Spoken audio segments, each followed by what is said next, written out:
Hello, আসসালামু আলাইকুম everyone. Indonesia সিজনের প্রথম পর্বে আপনাদের সবাইকে ওয়েলকাম করছি one of the most popular tourist attraction place বালির এয়ারপোর্টে আছি। একটু আগে নামলাম ঢাকা থেকে এসে। সো আপনাদেরকে প্রথম থেকে দেখাতে চাই কিভাবে ঢাকা থেকে বালিতে আসলাম। যতটা না কঠিন বালিতে আসতে, ততটাই সহজ ইমিগ্রেশন। সো বালি সিজনের প্রথম পর্ব শুরু থেকে দেখে নেওয়া যাক। চলুন বন্ধুরা। আমি থাকি নোয়াখালীর মাইজদিতে, বাসা থেকে বের হচ্ছি দুপুরবেলা। আর ফ্লাইট যেহেতু রাতে, ঢাকায় যেতে সময় লাগবে 5-6 ঘন্টা, সেভাবে সময় নিয়ে বের হয়েছি মেয়েকে কোলে নিয়ে। মেয়ের বাবারা কমেন্ট করেন কিভাবে ম্যানেজ করেন মেয়েদেরকে, আমি তো পারি না। অনেক কষ্ট হয়েছে তাকে ম্যানেজ করে বের হতে। সে বুঝে ফেলেছে আমি কোথাও যাচ্ছি, তাকে নিচ্ছি না কেন, বাহানা ধরেছে। তো ইনশাল্লাহ তাকে নিয়েও সফর হবে সামনে, আরেকটু বড় হোক। এবারে সফরে আমার সাথে থাকছে আমার ক্লোজ বড় ভাই একজন, তিনি আগের রাতে চলে গিয়েছে ঢাকায়। আমি এখন যাচ্ছি, গন্তব্য ইন্দোনেশিয়া বালি, সেই সাথে আরো কয়েকটি দেশ আছে সাথে, আস্তে আস্তে দেখতে পাবেন ইনশাল্লাহ ব্লগে। তো ঢাকা থেকে নোয়াখালীর দূরত্ব 170-80 কিলো। আমার বাসা থেকে এয়ারপোর্ট জার্নিটা 5-6 ঘন্টার হয়ে থাকে এভারেজ। তো বৃহস্পতিবার ছিল, রাস্তা একটু জ্যাম, সেই জন্য সময় হাতে নিয়ে বের হয়েছি। ইয়েস, ফাইনালি এয়ারপোর্টে আসলাম। আর আজকে প্রচুর যাত্রীর ভিড়। 30 মিনিটস ওয়েট করার পরে দেখলাম আমাদের গেট ওপেন, তার মানে বোর্ডিং কার্ড নিতে হবে। লাইনে দাঁড়ালাম, দেখলাম যে আমাদের 1.5 ঘন্টা ফ্লাইট ডিলে। ওকে, তো 1.5 ঘন্টা ডিলে, তার মানে কি রাত 1:30 ফ্লাইট হওয়ার কথা ছিল, সেখানে রাত 3টে ফ্লাইট হবে। আর বাতিক এয়ারের ট্রানজিটটা পড়েছে মালয়েশিয়ায়। ইমিগ্রেশন শেষ করলাম। ইমিগ্রেশনে অনেক কথাবার্তা জিজ্ঞেস করেছে, কেন যাব, কয়দিন থাকবো, কবে আসবো, আরও অনেক কিছু। ইন্দোনেশিয়া প্রথম যাচ্ছি কিনা। যাক, প্রশ্ন উত্তর পর্ব দিয়ে জয়ী হলাম, সিল নিলাম। সিল নিয়ে আসলাম ইভিএল লাউঞ্জে আসার পরে কোনোভাবে সময় কাটছে না। অনেক প্যাসেঞ্জার, অনেক ফুড অফার করছে তারা, আনলিমিটেড। দেখতে পাচ্ছেন আমি হালকা খিচুড়ি আর বিফ নিলাম, আর অ্যাপেল জুস নিয়েছিলাম। খাবার দাবার শেষ করে হাঁটাহাঁটি করব, ভাবলাম আপনাদেরকে একটু দেখাই ইভেল লাউঞ্জটা এট এ গ্ল্যান্স দেখে নিন। এ হচ্ছে ইনসাইড। আস্তে আস্তে সব প্যাসেঞ্জার চলে গিয়েছে, আমাদের তো সময় কাটছে না। এতক্ষণ কি বসে থাকা যায় বলুন? কেউ নাই, দেখছেন ব্যাক সাইডে জাস্ট পিছনে একটা ভাই দেখা যাচ্ছে, উনি মালয়েশিয়া যাবে। অ্যান্ড রেস্ট করার ফাঁকে মনে পড়লো যে আমাদের তো একটা কাজ বাকি রয়ে গিয়েছে, যে কাজটা সারতে হবে। কাজটা সেরে নিলাম। ইন্দোনেশিয়ার যারা প্যাসেঞ্জার আছেন, বোর্ডিং কার্ড নেওয়ার সময় আপনাদেরকে এই সিডি ফর্মটা দিয়ে দিবে। ঠিক আছে, একটা কিউআর কোড আছে, সেটা স্ক্যান করলেই আপনাকে সরাসরি ওয়েবসাইটে নিয়ে যাবে। সেখানে গিয়ে ইনফরমেশনগুলো দিয়ে আপনি আপনার একটা পিডিএফ জেনারেট করে নেবেন, যেটা ইন্দোনেশিয়া যাওয়ার পরে আপনার নামবেন যখন, সেখানে লাগবে অবশ্যই। তো দেখতে পাচ্ছেন ডিসপ্লেতে অবশ্যই দেখা যাচ্ছে যে আমাদের বাতিক এয়ারের যে ফ্লাইট শিডিউল ছিল সেটা 3টায়। তো বের হলাম। বের হওয়ার পরে আমরা বোর্ডিং ব্রিজের দিকে যাচ্ছি। বোর্ডিং ব্রিজে যাওয়ার পরে বেশি সময় নেয়নি, আর বের হয়ে গেলাম। শাটাল বাস লাগেনি, হেঁটে হেঁটে আমরা চলে এসেছি এয়ারক্রাফটের দিকে। ছোট্ট একটা এয়ারক্রাফটে করে আমাদের আজকের ফ্লাইট হবে ইনশাল্লাহ। সো সেই নিয়তে আমরা আস্তে আস্তে উঠছি। মালয়েশিয়ার প্রবাসী ভাইদের সংখ্যা ছিল বেশি, শুধু আমরা দুজনই ছিলাম ইন্দোনেশিয়ার প্যাসেঞ্জার এই ফ্লাইটে। আলহামদুলিল্লাহ এয়ারক্রাফটে ঢুকে গেলাম অ্যান্ড বসলাম। বসার অল্প কিছুক্ষণ সময়ের মধ্যে বিমান টেক অফ করলো। জাস্ট আপনাদেরকে একটু দেখাই রাতের আকাশ, ঢাকার আকাশ, রাতের যে ভিউ বিমান থেকে, জাস্ট একটু দেখে নিন। 3 থেকে 3.5 ঘন্টার ফ্লাইট ছিল। অনেক ঘুম, চোখে ঘুম আসে নাই, যেহেতু সিটের কন্ডিশন তো জানেনই, বাজেট এয়ারক্রাফটের সিট কেমন হয়। তো অল্প একটু ঘুম আসছে চোখের। ঠিক ওই সময়ে বিমান আবার ল্যান্ড করলো কুয়ালালামপুর এয়ারপোর্টে, দেখতে পাচ্ছেন। তো নামার পরে যেটা হলো, জাস্ট ওয়েট অ্যান্ড সি। নেমে আমরা শুনলাম আমাদের ফ্লাইট আরও ডিলে হয়েছে। আমরা তো ভাবলাম যে না, এখানে ডিলে হবে না, যদি ঢাকা এয়ারপোর্টে সময় নিয়েছে এখানে আর সময় নিবে না, বাট এখানেও ডিলে। যাই হোক, আমাদেরকে কেউ ডাকেনি, আমরা নিজেরাই খুঁজে বের করেছি আমাদের কোন দিকে যেতে হবে। অন্যান্য ট্রানজিট ফ্লাইটগুলোতে সবসময় দেখেছি যে নামার পরে একজন লোক আসে ওই এয়ারলাইন্স থেকে, এসে ডাকে যে আপনি, মানে ভিয়েতনাম গেলে ভিয়েতনামের দিকে, কাজাকিস্তান গেলে কাজাকিস্তানের দিকে, তাই না? বাট এখানে কোনো কেউ, এখানে কে কার খালু। যাই হোক, অবশেষে আমাদের যে second flight Malaysia to Denpasar Bali Indonesia, সেই ফ্লাইটের জন্য আমরা শাটল বাসে করে রওনা দিলাম বোয়িং 777 মডেলের বিশাল একটা বিমানের উদ্দেশ্যে। দেখতে পাচ্ছেন এই সেই বিমান। যাক, মনে মনে তো অনেক খুশি, এবার অন্তত ফ্লাইটটা আরাম হবে। 3-3.5 ঘন্টার ফ্লাইট এখান থেকেও। তো অনেক খুশি নিয়ে, আনন্দ মনে বিমানে ঢুকতেছি। ঢুকে বসলাম। বসার পর আমি অনেক টায়ার্ড, আমি দিলাম একটা ঘুম থেকে উঠে দেখি লাইফে ফার্স্ট টাইম এমন একটা ব্যাড এক্সপিরিয়েন্স হতে যাচ্ছে। অ্যাট দ্য সেম প্লেসে মালয়েশিয়াতে আমরা এয়ারক্রাফট একটা প্রবলেম ফেস করার কারণে 3 ঘন্টা আমরা জাস্ট আকাশের উপরে আমরা না থেকে আমরা টেক অফের আগে 3 ঘন্টা স্টে করছি শুধু মালয়েশিয়া এয়ারপোর্টে। অ্যান্ড বাতিক এয়ারলাইন্সের এই ফ্লাইটে প্রায় 300-র উপরে প্যাসেঞ্জার ছিল। অ্যান্ড এই যে দেখতে পাচ্ছেন আমাদেরকে এখন আবার এখান থেকে পাস করে টার্মিনালে নিয়ে যাবে। যাওয়া যাক, দেখি কি রাখছে কপালে, মানে যাওয়ার পরে কি হবে। এখন আমরা শিওর না যে আসলে আমাদেরকে কি রাখবে মালয়েশিয়াতে, নাকি আমাদেরকে আরেকটা এয়ারক্রাফট অ্যারেঞ্জ করে আজকে পাঠাবে। এদিকে কিন্তু আমাদের বালিতে হোটেল বুক করা আছে, ফেরি বুক করা আছে, সো সব কিছুই আসলে অনিশ্চিত হয়ে গেল, রাইট? যাই হোক, নামার পরে অনেকক্ষণ ওয়েট করলাম, দেন উপরে আসলাম। উপরে এসে শুনলাম আর কোনো ফ্লাইট নাই, ওরা 2টা ফ্লাইট অ্যারেঞ্জ করতেছে, 2টা ছোট এয়ারক্রাফট, যেটাতে করে সব লোক যাওয়া যাবে না। যারা আগে আবার নতুন পুনরায় বোর্ডিং নিতে পারবে তারা যেতে পারবে। লাগলো আর কি একটা মারামারির মতো, মানে কে কার আগে বোর্ডিং নিবে, ঠিক আছে? মানে আগের পুরনো বোর্ডিং পাসের টুকরাটা দিলে তারা নতুন করে বোর্ডিং পাস জেনারেট করে দিবে। তো মানে একটা বিশ্রী অবস্থা, আনঅর্গানাইজড এবং সিস্টেমেটিক ওয়েতে কোনো কিছু হয়নি। এখানে সিনিয়র 2-3 জন লোক থাকলে এটা সুন্দরভাবে ডিস্ট্রিবিউশন করতো, যেহেতু ফ্লাইট নাই আর এখন তারা তো আর কি করবে। এখন এখানে কথা হচ্ছে কি, অনেকের কিন্তু অস্ট্রেলিয়া ফ্লাইট আছে ইন্দোনেশিয়ার ট্রানজিট দিয়ে, এবং ম্যাক্সিমাম হচ্ছে ওয়েস্টার্ন ইউরোপিয়ানের প্যাসেঞ্জার। তারা গতকাল রাত থেকে ওয়েট করতেছে এসে, হ্যাঁ, বিভিন্ন কান্ট্রি থেকে এসে এখানে ট্রানজিট নিছে তারা, ঠিক আছে? শুধু বাঙালি আমরা 2 জন। তো বিশ্রী একটা অবস্থা। তো তার ভিতরে আমি অনেক যুদ্ধ করে সামনে গিয়ে বোর্ডিং পাসের যে টুকরাটা সেটা দিয়েছি, হ্যাঁ। দেওয়ার পরে সে খুঁজে পাচ্ছে না, মানে সে আমাকে কি বুঝাচ্ছে, তার সার্ভার ডাউন, হ্যাঁ, তার সার্ভার ডাউন বলে সে আমাকে 20 মিনিট এই জায়গায় এইভাবে দাঁড়া করে রাখছে, হ্যাঁ। কিন্তু আমাকে দাঁড়া করে রাখছে সে ঠিকই অন্য কান্ট্রির লোকজনকে কিন্তু সে ঠিকই দিচ্ছে। এই যে এটা আমি ভাবছি আমাকে দিবে, বাট সেটা সে অন্য লোককে দিয়ে দিচ্ছে, হ্যাঁ।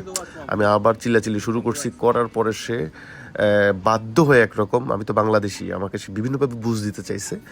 বাধ্য হয়ে পরবর্তীতে আমাকে সে আমাদের 2 জনের ইয়েটা সে দিছে। এই ফাঁকে সে আমাকে বলছে যে তার সার্ভার ডাউন হয়ে গেছে। মিথ্যা কথা, সে অন্যান্যদেরকে ঠিকই দিচ্ছে। যাই হোক, তো আসলে কি যে একটা বিশ্রী অবস্থা এখানে। আর পিছন থেকে তো শুধু চাপ দিচ্ছে আমাকে, পিছন থেকে একটা ফ্লো আছে না মানুষের প্রেশারের। তো ফাইনালি আমি আবার বোর্ডিং নিছি, আলহামদুলিল্লাহ। তো মানে এটা পাওয়ার পরে মনে হচ্ছে ঈদ আনন্দ, হ্যাঁ। যারাই পেয়েছে সবাই আনন্দে একদম চিৎকার চেঁচামেচি খুশিতে, হ্যাঁ। অনেকে কিন্তু যেতে পারবে না, আজকে থেকে কালকে যেতে হবে। মানে 2টা ফ্লাইট অ্যারেঞ্জ করছে, তার মধ্যে একদম শেষের যেটা লাইক সন্ধ্যার ফ্লাইটটাতে আমাদেরকে সিট ব্যবস্থা করে দিয়েছে। তো হ্যাঁ, একটা জিনিস তারা ভালো কাজ করেছে, সেটা হচ্ছে লাঞ্চ অফার করেছে আমাদেরকে কমপ্লিমেন্টারি। সো আমরা লাঞ্চ করার জন্য আরেকটা টার্মিনালে যাচ্ছি শাটল বাসে করে। দেখতে পাচ্ছেন এক টার্মিনাল থেকে আরেক টার্মিনালে দূরত্ব অনেক বেশি, মানে শুরু হয়েছে আর কি, সেই যে কালকে রাত থেকে শুরু হলো দৌড়াদৌড়ি, শেষ নাই। দেন ইনসাইডে ঢুকে বসলাম, ফ্রেশ হয়ে কি ফুড আছে দেখলাম, যে শুধু চিকেন আছে আর ফ্রাইড রাইস আর তাদের নুডলস। সো মালয়েশিয়া এয়ারপোর্টের ট্রাভেল লাউঞ্জে আছি অ্যান্ড ফ্রিতে খাচ্ছি। কমপ্লিমেন্টারি আমাদেরকে লাঞ্চ অফার করা হয়েছে। এখন শিওর না, মানে কনফার্ম বলা যাচ্ছে না, বিমান ওঠার আগ পর্যন্ত বলতে পারতেছি না আমরা আমাদের নিউ ইয়ার সেলিব্রেশনটা কোথায় হবে।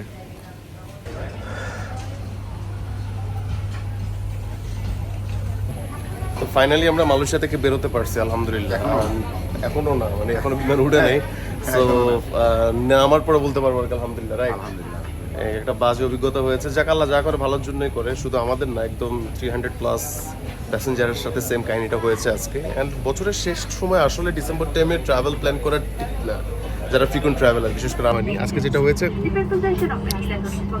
আমি যেহেতু শীতকাল, বডি লোশন এনেছিলাম, একটা সানক্রিম এনেছিলাম, আর একটা সিরাম এনেছিলাম চুলের। তারা একটা পলিসি আমাকে দেখালো যে 100 ml এর বেশি ক্যারি করা যাবে না, যার কারণে সবকিছু রেখে দিয়েছে। জাস্ট একটা ছোট পেস্ট এনেছি, পেস্টটা দিয়েছে, আর বাকি সব কিছু তারা তাদের ডাস্টবিনে ফেলে দিয়েছে। এবং রিকোয়েস্ট করেছি আমি এটা ব্যাগ দেওয়ার জন্য, তাও তারা দেয়নি। নট অনলি আমার, অন্যান্য প্যাসেঞ্জারের সাথে সেম কাহিনীটা করছে। একটা বয়স্ক মহিলা খুবই রুড বিহেভ করছে, রিকোয়েস্ট করার পরে দেন। আমি বলছি আপনি আমার থেকে পেস্ট রাখেন, আমাকে আপনি কি বলে সিরামটা অ্যাটলিস্ট ব্যাগ দেন। অ্যাটলিস্ট সিরামটা এটা একটু এক্সপেন্সিভ ছিল, সেটাও ব্যাগ দেয়নি। এই হচ্ছে কি অবস্থা। তো এটা একটা অ্যালার্মিং বিষয়। আর সিরামটা ছিল 115 ml, মানে 115 ml। বেসিক্যালি ইন্দোনেশিয়ার জন্য ডিরেক্ট ফ্লাইট তো নেই। আপনারা যেটা করতে পারেন, অবশ্যই বাতিক এয়ার অ্যাভয়েড করবেন। থাই এয়ারওয়েজের ব্যাংককের ট্রানজিট দিয়ে একটা ফ্লাইট আছে, সেটা ইউজ করতে পারেন। আদারওয়াইজ অন্যান্য ফ্লাইট দেখতে পারেন, লাইক সিঙ্গাপুর এয়ারলাইন্স আছে অথবা অন্য আদার্স কোনো এয়ারলাইন্স আপনারা দেখতে পারেন, বাট নো বাতিক এয়ারওয়েজ। অ্যান্ড ইয়েস, ফাইনালি স্বস্তি ফিরল। মালয়েশিয়া এয়ারপোর্ট থেকে বিমান টেক অফ করলো ইন্দোনেশিয়ার ডেনপাসার এয়ারপোর্টের উদ্দেশ্যে। সন্ধ্যা তখন ঘড়ি বাজছে 6:30। দেখতে পাচ্ছেন মালয়েশিয়ার আকাশে আছে অনেক সুন্দর সানসেট মোমেন্ট, আপনাদের সাথে শেয়ার করলাম, কেমন হলো জানাবেন। অনেক কষ্ট করে শ্যুট করতে হয়, দেখতেই তো পেয়েছেন, পাশে বাচ্চা কাঁদছিল এবং শরীরের উপর দিয়ে যে একটা প্রেশার যায়। অ্যান্ড এখন আপনাদের সাথে যখন ব্লগটা এডিট করছি আমি, তখন ইন্দোনেশিয়ার নুসা পেনিদায় কর্টেজে আমার ট্যুর পার্টনার ঘুমাচ্ছে অনেক আগে থেকে, আর আমি এই ব্লগের কাজ কালকে থেকে শুরু করেছি, বাট আমি ভয়েস দিব অথবা এটা নিয়ে বসবো, এখানে ফোকাস দিব, সে সুযোগটা হয়ে উঠছে না।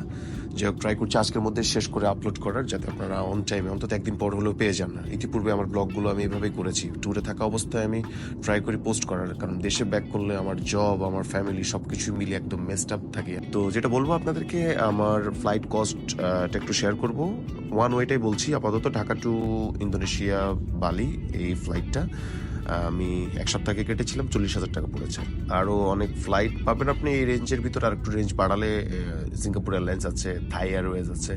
আর বাজেট যদি আরও একটু কমাতে চান, লম্বা ট্রানজিট পাবেন দিল্লিতে ইন্ডিগো এয়ারলাইন্সে, না যেটা ভাগ্যে ছিল সেটা হয়েছে, আপনারা সবাই দেখেছেন। সো এর চেয়ে খারাপ কিছু হতে পারতো, বিমানটা তো আকাশের উপরে নষ্ট হতে পারতো, তাই না, সেকেন্ড ফ্লাইটটা। সো আল্লাহ যা করে ভালোর জন্যই করে।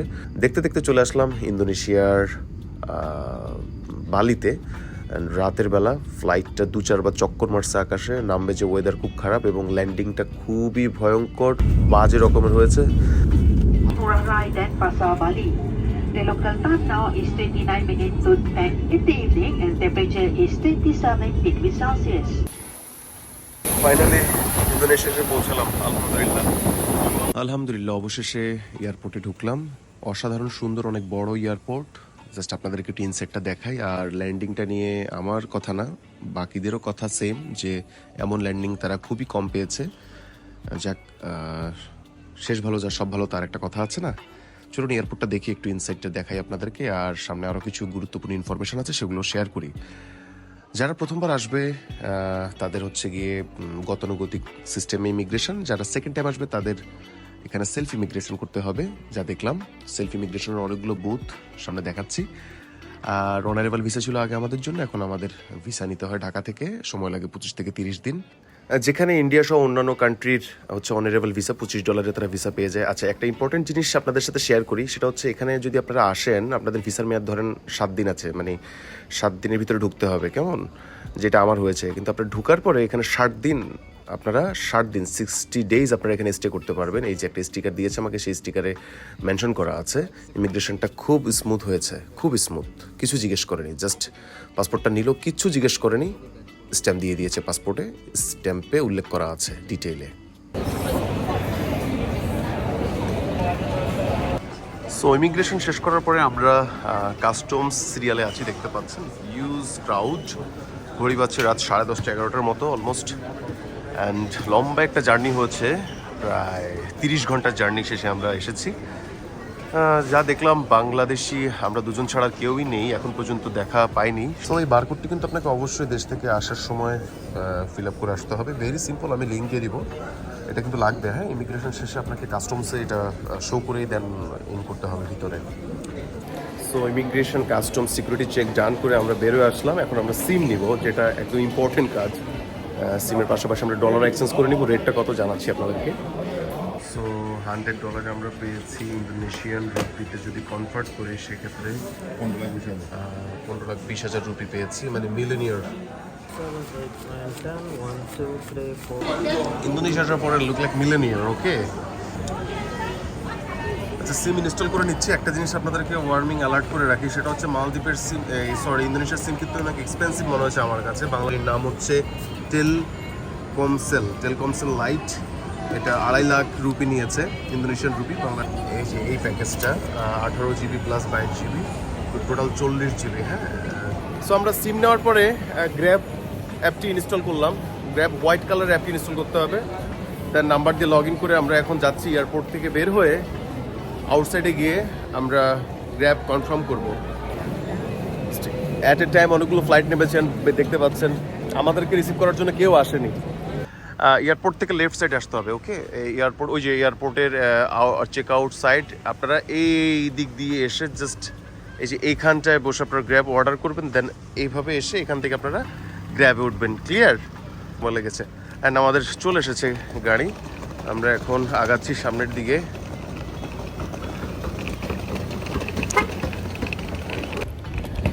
সো অনেক গরম, হুডি খুলে ফেলা লেগেছে। 29 ডিগ্রি দেখলাম। And weather perfect. এখন বুঝতেছি ওয়েস্টার্ন ইউরোপিয়ানরা কেন এই সময় এসেছে, কারণ ওদের দেশ হচ্ছে গিয়ে সম্পূর্ণ মাইনাস, যার কারণ। হ্যালো ব্রাদার, আমরা যাচ্ছি কুটা এরিয়াতে। হোটেল নেওয়া ছিল নুসা পেনিদাতে, নামার কথা দুপুর 2টায়, নামলাম হচ্ছে রাতে 10টায়। সো তাড়াহুড়ো করে হোটেল নিয়েছি, যাচ্ছি কুটা এরিয়াতে, গিয়ে জানাচ্ছি হোটেলের আপডেট। দেখতে থাকুন। অ্যান্ড অনেক চিপা চাপা দিয়ে আসতে হয়েছে, প্রচুর জ্যাম ইন্দোনেশিয়া, এটা মাথায় রাখবেন, ঠিক আছে? পার নাইট 2000 বাংলা টাকার আশেপাশে এরকম অ্যামাউন্টের রুম নিয়েছি তাড়াহুড়া করে। সো হোটেলের সামনে চলে আসছি, 10 মিনিট লাগছে এয়ারপোর্ট থেকে। অ্যান্ড 149 মানে 1,45,000 রুপি নিয়েছে গ্র্যাব ভাড়া, ক্যাশে দিয়েছি। হচ্ছে আমাদের হোটেল ই কুবু। অ্যান্ড চিপা চাপার ভিতর দিয়ে নিয়ে আসছে, রাত্রেবেলা বুঝি নাই কিছু। রুমে চেক ইন করে খাবার খেতে যাব, দেখাবো আপনাদেরকে কোথায় খাবার খাচ্ছি। এই হচ্ছে আমাদের হোটেলের এন্ট্রেন্স। হ্যালো। সো গ্যাস, রুমের যে অবস্থা, রুম ট্যুর দেওয়ার মতো আর সে মুড নাই। হ্যাঁ, চকচক করে নিয়ে শোনা হয় না। যেটা হয়েছে, আমরা booking.com-এ দেখেছিলাম রুমটা একরকম, আসার পর দেখেছি আরেক রকম। খুবই জঘন্য, খুবই জঘন্য, ঠিক আছে? এসি নাই, একটা জালি ফ্যান দিয়ে রাখছে, লোহার খাট, ওয়াশরুমে গন্ধ, রুমে গন্ধ, ভয়ঙ্কর অবস্থা। শুধু কি আছে এই হোটেলে? এই যে একটা সুইমিং পুল আছে, এই যে সুইমিং পুল ছাড়া এই হোটেল আর কিছু নাই। সো আমরা তো পে করে দিছি, থাকা লাগবে, কিছু করার নাই, বাধ্য হয়ে। রুম টুরটা দিলাম না, জাস্ট লাইক আমাদের ওই যে বাংলাদেশের হোস্টেল টাইপের আর কি। হ্যাঁ, হোস্টেল টাইপের, ঠিক আছে? এই এখন না, এখানেও মানুষ এসে থাকে, মানে একদম যে আমি নিন্দা করতেছি বিষয়টা এটা না, মানে এক্সপেকটেশন ছিল একরকম, এসে দেখি যে আরেক রকম। প্লাস এসি নাই, যে পরিমাণ গরম, এসি প্রয়োজন ছিল। যাই হোক, গেট আপ সেট আপ নিয়ে বের হলাম, কিন্তু বৃষ্টি, মানে ওয়েদারের কোনো ভরসা নাই ইন্দোনেশিয়াতে, যা বুঝলাম। বৃষ্টি চলে আসছে, রাতের খাবার খাবো। চলুন কোথায় খাওয়া যায় দেখাচ্ছি। বৃষ্টি শুরু হয়ে গেছে, বৃষ্টি শুরু হয়ে গেল। খাবারের সন্ধান করছি, এখনো পাচ্ছি না, হোপফুলি সামনে পেয়ে যাব। রাত 12টা বাজতেছে, অলরেডি সবকিছু দেখি ক্লোজ। হ্যাঁ, অনেক দোকান বন্ধ। তার মধ্যে গুগল করলাম, দেখলাম যে সামনে KFC আছে, বার্গার কিং আছে, সেই ভরসায় হাঁটতেছি সামনের দিকে। আর যেতে যেতে নাইট ভিউটা একটু আপনাদেরকে দেখাই। ক্লাব আছে, দেন হচ্ছে এখানে বার আছে, আর অ্যাক্টিভিটিজের জন্য কয়েকটা রাইড দেখলাম দিনের বেলা। কালকে ইনশাল্লাহ আপনাদেরকে আরও ক্লিয়ারভাবে দেখানোর ট্রাই করবো। চলে আসলাম বার্গার কিংয়ে, অনেক হাংরি, খাবার খেতে হবে, ভিজে গিয়েছি একদম।